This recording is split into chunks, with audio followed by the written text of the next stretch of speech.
Yeah, yeah. Let us know in the comments below what your favourite away ground is. It's always nice to get your opinions as well.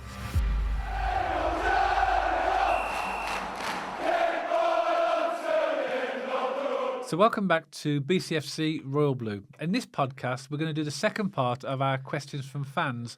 We did one a few days ago, which you may have listened to already. So this is the next batch of questions that we received in the community post I put out, just to remind people that at the same time I did ask for memories of St.Andrews, good, bad, indifferent, only on the basis that later this month we're going to get the new plans for our stadium announced, and I thought it'd be good to get people's memories of St.Andrews. So I'll just read them out, Matt, and then we can just give our responses to them. And once again, thank you to everybody who responded to this and provided a memory or a question. So I'll start off with the first one, which is a memory.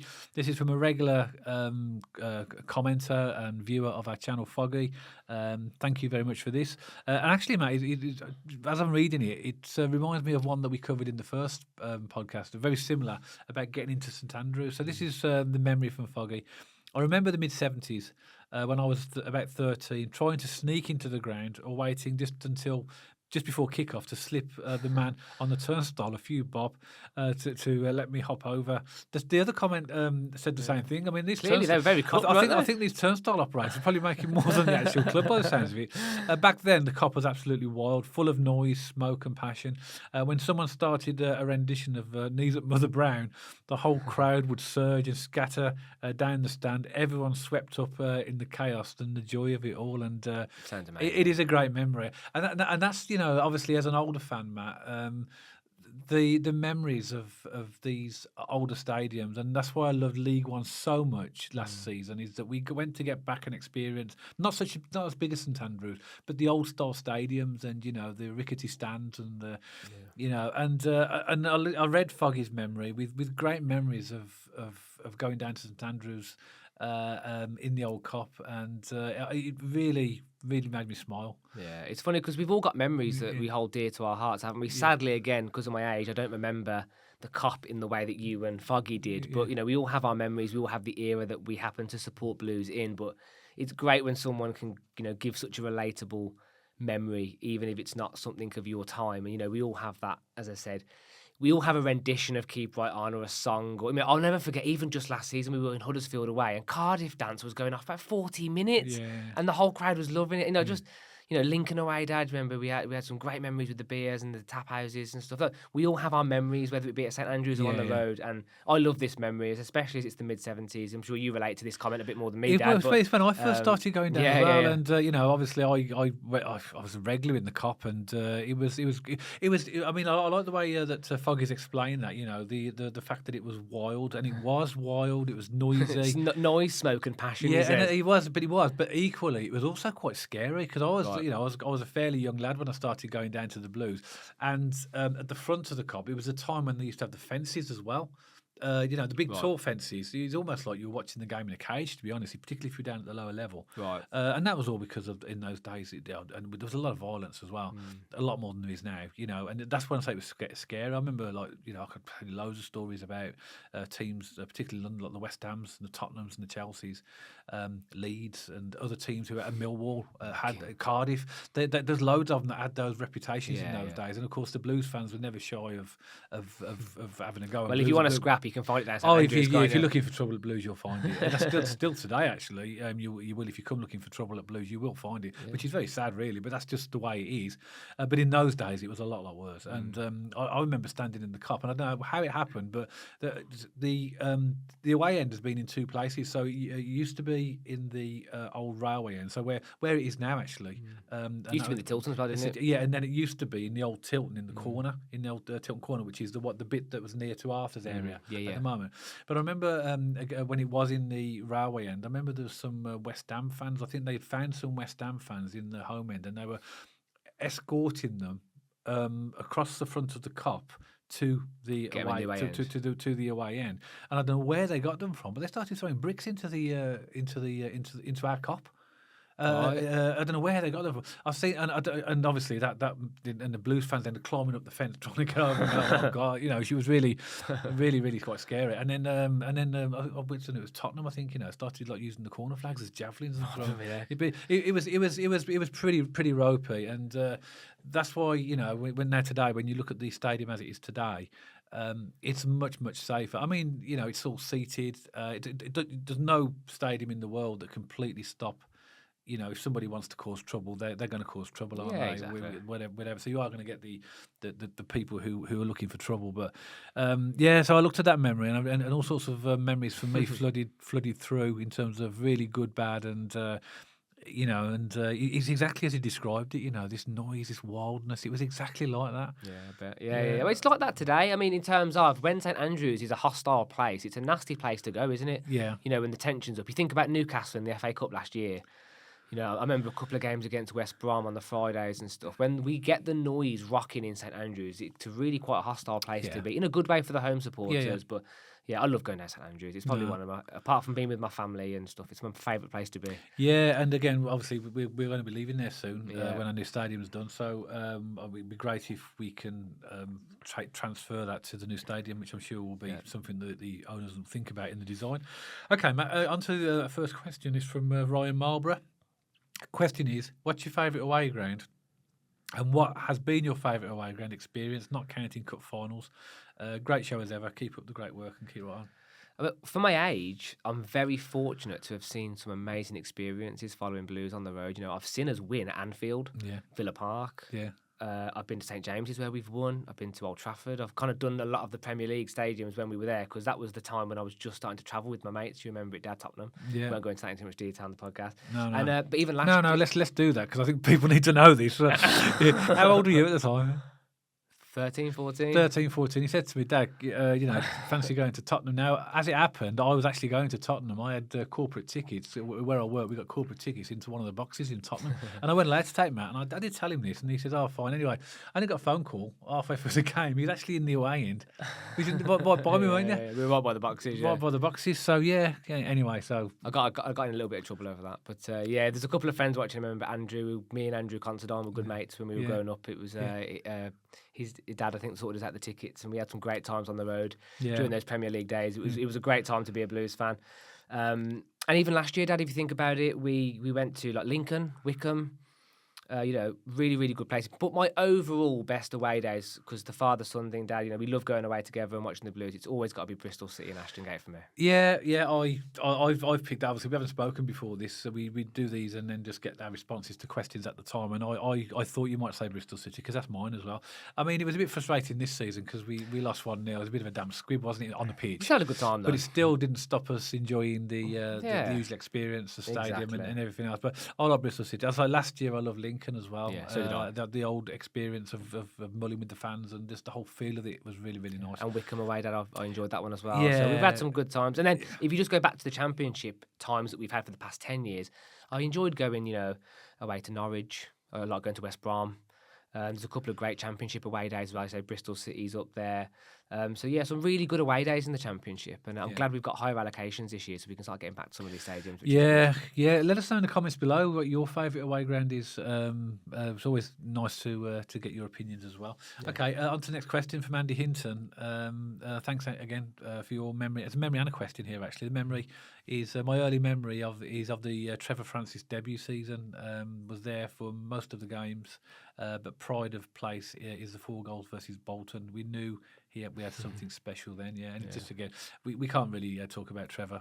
He's obviously there's a reason why he's in a frame in our studio, isn't it? Yeah, I mean, what a player! I think he was definitely a one-off. He's a proper player. I was chatting to some guy on the concourse, Dad, and again, I never got to see Trevor play. Sadly, I've seen clips on YouTube and but apparently he described him as like the ball just stuck to his foot. Like the players couldn't get it off him, and he said it was just glued to his foot, and he glided past players, and it was just a privilege and a beauty to watch. Fantastic! You've met him? I have met him. Yeah, I met him at Anfield when we won, and I met him in Boston Tea Party in Solihull as well. I met him I think 2 or 3 times. Really lovely man, gracious, kind, had time for everyone. And when we saw him at Anfield, because we were like, again, 14, 15 at the time, he went out of his way because we were young lads, you know. He wasn't just taking a picture with us. He was like, you know, what's your favourite memory of Blue? He's actually having a conversation with us. Yeah. Wonderful bloke. No, and he was a manager as well, wasn't he? So he did a was. great job as manager. So fantastic that memory. Here's the question from Andy. My question relates to the FA Cup in January. Hopefully by then we'll be challenging at the top of the table. But if we want the excuse me. But if so, we want the distraction and potential injuries of a cup run. My view is bring it on. The FA Cup has been marginalised far too long. I remember 3 semi-finals and would love to go over, go one or even 2 steps further. Keep right on. Yeah. So what's your thoughts I on that? love the FA Cup, Dad. Yeah. I don't think injury should hinder you having a bit of ambition. That's why it's a squad game. You know, if Chris Davies is rotating the way he should, in terms of for cup games and for league games, you know, I don't think that should hinder your ambition or wanting to have a cup run. I mean, I must admit, hands up, full disclosure, I would want the league over everything in terms of if we were able to make a playoff push, I would favour that. Yeah. But why not go on a cup run? Yeah. You know, we've seen what it's like going out to Wembley. We've seen the fantastic night we had at St.Andrews against Newcastle. I am 100% up for a cup run if the team and Chris Davies manage the players and that process right. You know, as he rightly mentions, we can't be knocking out 5-6 players of injuries having a cup run. Yeah. It really, that's a detriment to the league campaign then. But, you know, completely agree with Andy. I love the cups. Let's go for it. It shows you how times have changed because in my day the FA Cup was the biggest thing. It was as important as the league, and Right. You can see why now that teams, because there's so much money at stake, that it wasn't like that then. You know, the FA Cup was something. It was just almost like it was just an extension of the league. You just What's it worth, Dad, the FA Cup to a club to win it? Do you know? I can't remember. It's a European place, and you get into the automatic Europa League place, and obviously you get prize money I don't know exactly what the prize money is. So the more you progress, you get prize money for every round you go into. Because they say the biggest prize in English football is the playoff final, isn't it? Because that's the jump from Championship to the Premiership in terms of TV rights and the package you get financially. But I was just wondering, what's the FA Cup worth to win for a team? I wonder. You ask Crystal Palace, who won it for the first time last year. You know, it's in their history now. You know, you can't put a price on that. I mean, that's a good point. So financially, I don't think it's like anywhere near the levels of league. I'm just curious more than anything. I'd love to win the FA Cup. I so would. I think that you know we put a strong team out, and if you have got a strong squad, then you still will put a strong team out. But I do think managers of particularly Premier League clubs disrespect it, and sometimes Championship as well, because they don't want to get players injured because they want to save them for the leagues. The whole replay scrap was disgraceful, wasn't it? And all these different things the big clubs have rallied for against the smaller clubs. I don't like that as well. You know, getting rid of replays. I get it all because the Premier League clubs have complained they play too many games already. Well, they play less games than. They're in a division with 20 teams. We're in divisions with 24 teams. So there's no extra 8 games in the league for the teams. They don't see that though, Dad. They see Mo Salah on X amount of money, and they see Joe Bloggs on. And there are arguments as well. We're in European competitions because a lot of them are. But disrespectful. Yeah, it is. I think that, and I do agree. Anyway. I do agree with those comments that it has been marginalised. You know, it's been disrespected, and it hasn't. To me, it has. It always will have the magic, but I think it's lost its magic to a lot of people because of that. Yeah. I hope that we, put strong teams out in the FA Cup. I do, but you know, a lot of people say that, but actually, if it costs you a promotion or whatever, what do you think then? Which is a very, very good point. So you have to balance these type of things. Where do you stand on that, Dad? Would you prioritise the league? If we genuinely had an opportunity to push for maybe a playoff space, would you then have a different opinion on the FA Cup in terms of the injuries? And I think it's less applies to us because I think we've got a strong squad, whereas in previous years we'd have to put youngsters in. We don't need to do that anymore because we've got players in every position. So I don't know what. Stuff on it. It's the romance of the cup that I always remember. I remember as a FA Cup final day, you'd watch it from early morning straight till it had finished. You know, watching the players, in their hotels, leaving the hotels, arriving at the ground, doing their pitch inspections, and all the things that went with it. It's not like that anymore. But I'd hope we could go on a good cup run. I'd hope we would put a strong team out for every round. Yeah, I agree. Okay. Next question, just a couple more. Memory. This is from Jack. My memory: Carling Cup semi-final at half-time. I was always remember my dad's massive confidence that we were when he saw Zigic was coming on, even when the match looked to have gone, he was adamant it would end at 3-1, and I'm bloody glad he was right. That's his memory. And his question is, what's the real end game for the Blues? Is it a Leicester-style flash in the pan, win trophies and risk falling apart, or is it the Bournemouth steady Eddie Prem team without much happening? Obviously, we want to be as good as we can, but what's the realistic acceptable? What would be realistically acceptable to Knighthead and the fans? Well, I think number one is to get there. You know, we can't underestimate the difficulty of the Championship. It's a very, very difficult league. I mean, thankfully, we're in a season this season where it's as wide open as I've ever known it in the past 10 or 15 years. You know, if you look at that top, like Coventry, Stoke and Borough, you know, different teams are up there now as opposed to your Leicesters and your Ipswiches and stuff, you know. So it is a wide open championship. So getting there number one is a big thing. But I do like this question. It's quite interesting because I think there's two factors to it. There's the ambition of the owners and there's the ambition of our fan base. And I have no doubt when Knighthead and Tom Wagner are planning for the new stadium and investing in the club, they want us in the in the Premier League playing Champions League football. That's where they want us in terms of ambition, because ultimately, some people might not like this, and I don't mean it to sound so on the nose, but Tom Wagner is a businessman. Yeah. He will want a return for his investment in all the money he's put into Birmingham City. That day will come when he sells the club, and he's going to want the highest amount of money back. What's going to be the highest cost? A Premier League playing football at the top end of the table and playing Champions League football. That's what's going to get him the most money. So I think his ambition is that. But also as well, the unknowns and unpredictability of football is a difficult one to gauge as well, isn't it? You know, you have injuries, refereeing decisions, cash flow problems sometimes. There's so many things that go on in football. You know, clubs go on a tear, clubs go on a decline. It's such an unpredictable game. But for me, Dad, I think the ambition is to be at the top, be a top performing Premier League team and hopefully playing in Europe as well. In my opinion, that's what the board want. Yeah, they do, and Tom Wagner's made no bones about that. And he's talked about creating a team that is capable of getting to the Premier League and staying there. And he's talked endlessly about revenues and how that will feed into the club and the way that the club are moving forward in terms of the sports quarter and the revenue that will generate. And that's not just in football revenue, that's all the other revenue that's going to go on with the arena and all the other events that will go on in the stadium. All that's fed into the club. So actually, you know, from a revenue point of view, we will, in the future, be able to compete for the best players in the world. Absolutely. But in answer to that question there, I think the end game for Blues is to be a top Premier League team in Europe and Europe, and playing in Europe as well. That's what they are. And I think you can't suggest that the fans don't want anything else. No, exactly. We'll just have the ambition is very much married. But Tom Wagner's been very clear on this, and I trust him. Yeah, I agree. But there are a lot of factors in football which get in between a championship team and a team. There's a lot that goes on, isn't there? Yeah, there is.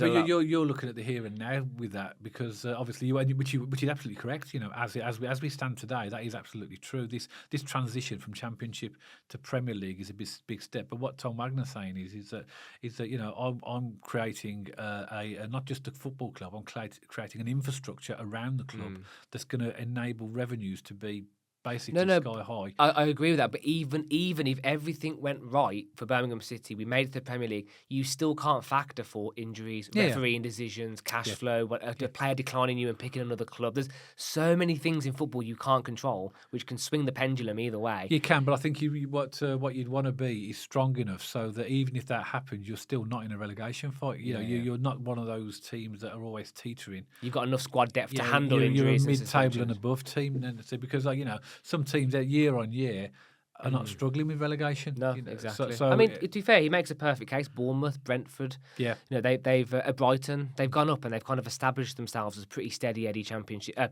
keep saying Championship, Premier League teams. Yeah, and all of them begin with B, and so do we. There you go. So we can't do that. Okay, great question. Final question for this podcast, mate, from Danny Green. Thanks for your question, Danny. Do you think we are now? This question was given before the Middlesbrough game, because obviously I put the community post out before that. So just bear that in mind as I read the question. This is just before the Middlesbrough game. Do you think we finally clicked as a team, or do you think we have just capitalised on a half-asleep Pompey team and a half-injured Millwall team? Either way, I'm chuffed to bits. 8 goals, 6 points in 2 games. Let's keep the confidence going into Middlesbrough. We're going to need it. Love the podcast, guys. Keep right on. Thanks, Danny. Good question again, isn't it? I think that we haven't fully clicked just yet, but we're not far off. We are definitely seeing week-to-week improvement. It's It sounds like a strange thing to say, but I feel like we've clicked at home.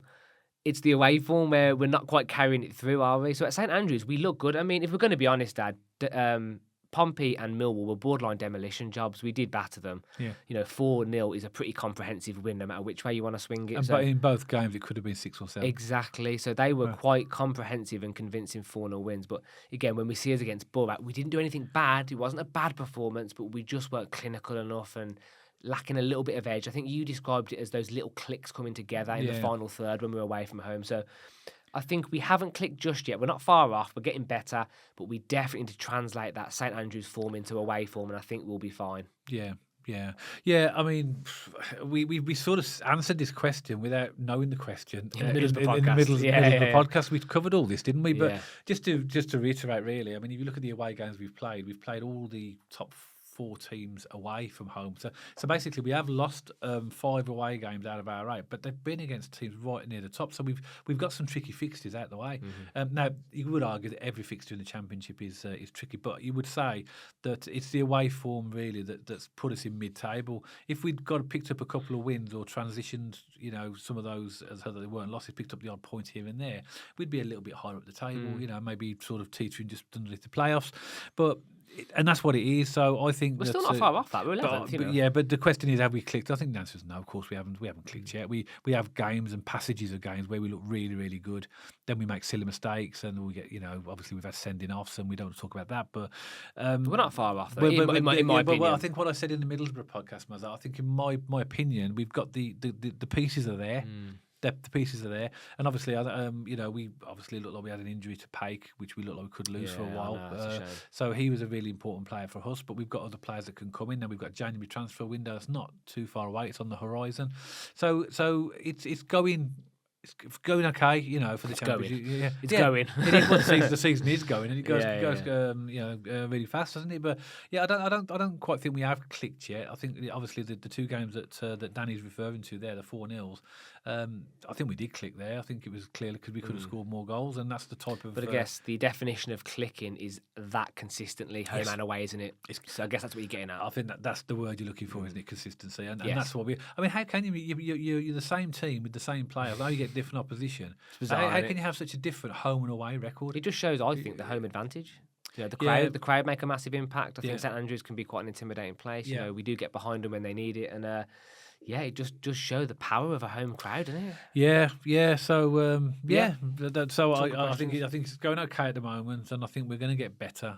But as we know, the season is very unpredictable, and we don't know what's going to happen with injuries and suspensions and all that sort of thing. But all aboard HMS Premier League. I'm joking, but no, some good questions there. Thank you everyone again for bringing them in. Some great memories as well, and I've really enjoyed this podcast. I always love these podcasts, Dad. It's a great chance to connect with people who want to send a question in, and also it reminds me sometimes to be a little bit more lighthearted and just enjoy the moment as a Blues fan. And thank you to everybody who took the time to send us a question or a memory. Really appreciate it. We have got one more of these to do. We had enough questions for 3 podcasts, so if your question or your memory hasn't been shared already, then check out the one that we'll put out next week. It may well be in there. If you did like this podcast, then don't forget to give us a thumbs up. And if you haven't checked us out on our social media channels already, pop along to our X page and our Instagram page. And if you like to watch or listen to your podcast on Spotify, you'll also find us on there as now. And you see the handles appearing on the screen for all these channels right now. If you haven't subscribed to the channel already and you'd like to, don't forget to hit that big red subscribe button. And if you want notifications every time we put a new podcast out, then hit the little bell icon next to the subscribe button to allow you to get notified. So that's it for this podcast. As always, hope you've enjoyed it. And myself and Matt, see you on the next one, all about Birmingham City.